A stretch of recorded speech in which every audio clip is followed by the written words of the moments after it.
আমাদের সাহাবারা ইলম অর্জন করতেন আমলের জন্য, ঠিক আছে? তারা স্পিচ দেওয়ার জন্য ইলম অর্জন করতেন না, ওনারা ইলম অর্জন করতেন আমলের জন্য। আরেকটা বৈশিষ্ট্য হলো আমাদের সাহাবাদের, যে আমাদের সাহাবারা জাহিলিয়া থেকে পরিপূর্ণভাবে বের হয়ে আসতেন।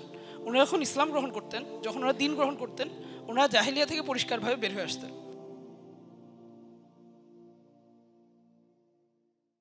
আমরা দেখি সাইয়েদ কুতুব শহীদ রহমাহুল্লাহ একটা বই আছে, নাম হচ্ছে মাইলস্টোন, বাংলা একটা ভালো অনুবাদ আছে, সমাজ বিপ্লবের রূপরেখা খুব সম্ভবত।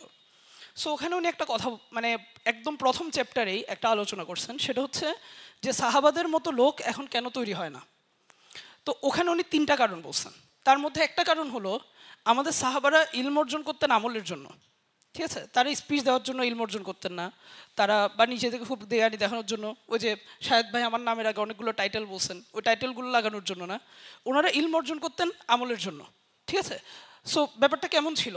ব্যাপারটা হচ্ছে আমাদের সাহাবারা 10 আয়াত পড়তেন, প্রথমত 10 আয়াত পড়তেন, এবং ওনারা পরের 10 আয়াতে যেতেন না যতক্ষণ না ওনারা ওই 10 আয়াতের উপর আমল করেন। এবং ওনারা প্র্যাকটিক্যালি চেষ্টা করতেন ওই 10 আয়াতের উপর আমল করতে।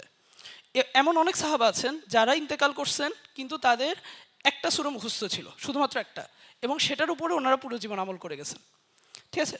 সো ইলম অর্জন করতে হবে আমলের জন্য, দিনকে বুঝতে হবে কিসের জন্য? আমল করার জন্য, এবং ওই জিনিসটা নিজের কাছে পরিষ্কার থাকার জন্য যে আমি সমাজকে কি অফার করতে চাই।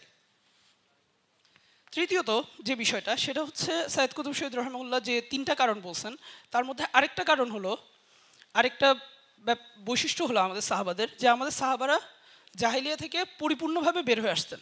ওনারা যখন ইসলাম গ্রহণ করতেন, যখন ওনারা দিন গ্রহণ করতেন, ওনারা জাহিলিয়া থেকে পরিষ্কারভাবে বের হয়ে আসতেন। এটা মানে কি?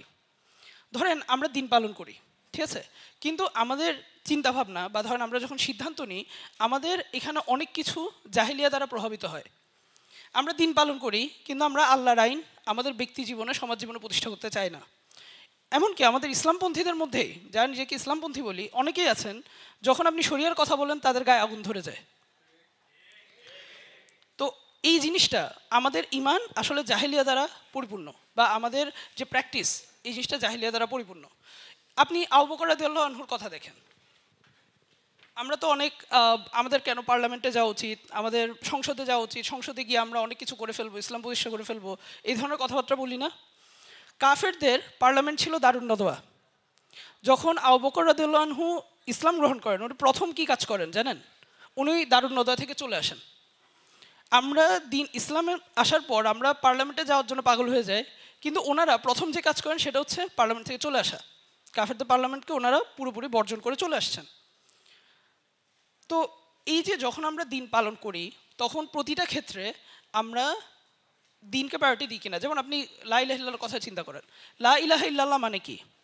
আপনি লা ইলাহা মানে হচ্ছে আপনি সমস্ত ধরনের আন্ডারস্ট্যান্ডিং যা কিছু আছে আপনার জীবনে, আপনার যত লজিক, যত আর্গুমেন্ট, আপনার যত জ্ঞান, সবগুলো আপনি ফেলে দিয়ে আসবেন।